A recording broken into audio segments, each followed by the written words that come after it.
మీద ఒక ఎఫ్ఐఆర్ ఎందుకు ఇంతవరకు రిజిస్టర్ కాలేదు? ఎఫ్ఐఆర్ రిజిస్టర్ అయ్యి మరి ఆ నిందితుల పేర్లు ఎందుకు పెట్టలేదు? ఆ నిందితుల కాలంలో ఉన్న వాళ్ళను ఎందుకు ఇప్పటివరకు పోలీసులకు తీసుకురాలేదు? కేవలం ఒక ట్వీట్ చేసినందుకే మన్యం క్రిషాంక్ మీద దాదాపు 10 కేసులు పెట్టిండ్రు. నేను మళ్ళీ చెప్తున్నా, చాలాసార్లు చెప్పిన, పక్కనే ఉండే ఏసీబీ ఆఫీసు నుండి బీఆర్ఎస్ వర్కింగ్ ప్రెసిడెంట్ కేటీఆర్ గారు ఖాళీ నడకన తెలంగాణ భవన్కి వస్తే కేసు పెట్టిండ్రు పోలీసులు.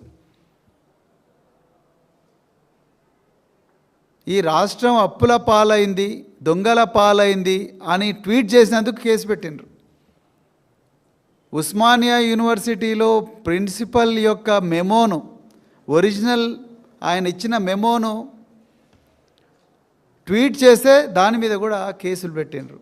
నల్ల బాలు అనే ఒక బీఆర్ఎస్ పార్టీ కార్యకర్త, ఆయన ఈ రాష్ట్రంలో రేవంత్ రెడ్డి గారు ఇచ్చిన 6 హామీలు ఏవి అమలు కావడం లేదు అని అంటే, ఆయన తల్లి పక్కన కూర్చొని అన్నం తింటుంటే సైబర్ సెక్యూరిటీ బ్యూరో పోలీసులు పోయి ఆ అన్నం తినే ప్లేటును కాలితో తన్ని, తల్లి ఏడుస్తుండగా తల్లిని పక్కకు తోసేసి గల్లబట్టుకొని గుంజుకొని పోయి ఆయనను రామగుండం పోలీస్ స్టేషన్లో అప్పజెప్పి అక్కడి నుండి 16 రోజులు కరీంనగర్ జైల్లో పెట్టిండ్రు నల్లబాలును. గౌతమ్ పోతగోని అనే ఒక సోషల్ మీడియా యాక్టివిస్టు రైతు రుణమాఫీ కాలేదు అని చెప్పి ఆయన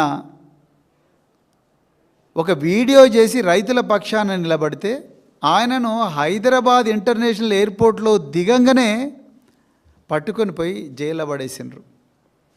తలకొండపల్లిలో ఉదయం 4 గంటలకే రేవంత్ రెడ్డి పాలన ఏమాత్రం జనరంగక లేదు, ఇది ప్రజాపాలన కాదు ప్రతీకార పాలన అని చెప్పి విలేజ్ వాట్సాప్ గ్రూపుల్లో ఒక ఫోటో పెడితే, ఒక పోస్టర్ పెడితే ఉదయం 4 గంటలకు వచ్చి కడతాల పోలీస్ స్టేషన్ తీసుకుపోయినారు. మరి ఇన్ని చేస్తున్నారు కదా. మరి ఒక డక్కన్ సిమెంట్ కంపెనీ, ఇక్కడ చూడండి, ఇక్కడ కొండా సురేఖ గారి ఇంటి ముందు టాస్క్ ఫోర్సు పోలీసులు నిస్సహాయంగా అచేతనంగా నిలబడున్నారు. మరి బీఆర్ఎస్ పార్టీ కార్యకర్తల మీద, బీఆర్ఎస్ నాయకుల మీద ఎంతో పౌరుషంగా దూకుడుగా సినిమా హీరోలుగా ముందరికొచ్చి మరి వాళ్ళ గల్లబట్టుకొని పోయి పోలీస్ స్టేషన్లో కూర్చోబెట్టి రోకల్ బండలు ఎక్కించిండ్రు. మిర్యాలగూడలో యూరియా రైతుల కోసం, యూరియా లేదని రైతులు ఆర్తనాదాలు చేస్తుంటే ఒక గిరిజన సామాజిక వర్గానికి చెందిన ఒక వ్యక్తిని తీసుకుపోయి రోకల్ బండలు ఎక్కించి రబ్బర్ చెప్పులతోని అరికాళ్ళ మీద కొడితే అతనికి ఫ్రాక్చర్ అయింది. మరి అంత దూకుడు చూపించిన పోలీసులు ఒక సిమెంట్ కంపెనీ, ఆ కంపెనీ యజమానిని రోహిన్ రెడ్డి అని ఒక సీనియర్ కాంగ్రెస్ నాయకుడు, రేవంత్ రెడ్డి రైట్ హ్యాండ్ అంటే ఈయన హైదరాబాద్ గెస్ట్ హౌస్లో తీసుకొచ్చి ఆ సుమంత్ అనే వ్యక్తి ఇతని మీద ఒక రివాల్వర్ పెట్టి ఇతన్ని ఇచ్చేస్తే ఇంతవరకు ఎఫ్ఐఆర్ కాలేదు.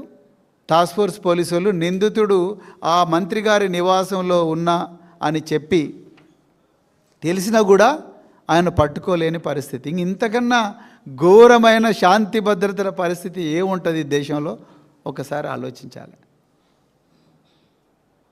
ఇలా తెలంగాణ, ఇది కేవలం కొండా సురేఖ గారి వ్యవహారం కూడా బయటికి వచ్చింది, కానీ ఇవాళ తెలియకుండా జరుగుతున్నవి ఎన్నో సంఘటనలు తెలంగాణ మంత్రివర్గంలో ఉన్నాయి. అందుకొరకే నేను ముందరనే చెప్పిన, ఇది మంత్రుల క్యాబినెట్ కాదు, మాఫియా డాన్ల క్యాబినెట్. మాఫియా డాన్లు రాజ్యం వెళ్తున్నారు. అందుకొరకే ఈ పరిస్థితి ఇట్లున్నది. ఎక్కడ చూడు, ఇప్పుడు డక్కన్ సిమెంట్ కంపెనీకి నోటీసులు ఇచ్చిండ్రు. నోటీసులు ఇచ్చిన తర్వాత మరి అఫీషియల్గా అన్ని వాళ్ళు నోటీసులకు రిప్లై చేయాలి. రిప్లై ఇచ్చిన తర్వాత మళ్ళీ వీళ్ళు కౌంటర్గా ఇంకొక నోటీస్ ఇవ్వాలి. సాటిస్ఫై అయితే ముందరికి పోతుంది. మీరు అటవీ భూములు ఆక్రమించిండ్రు, అవును, అయితే అటవీ భూములకు ఆక్రమించినందుకు నోటీస్ ఇవ్వాలి.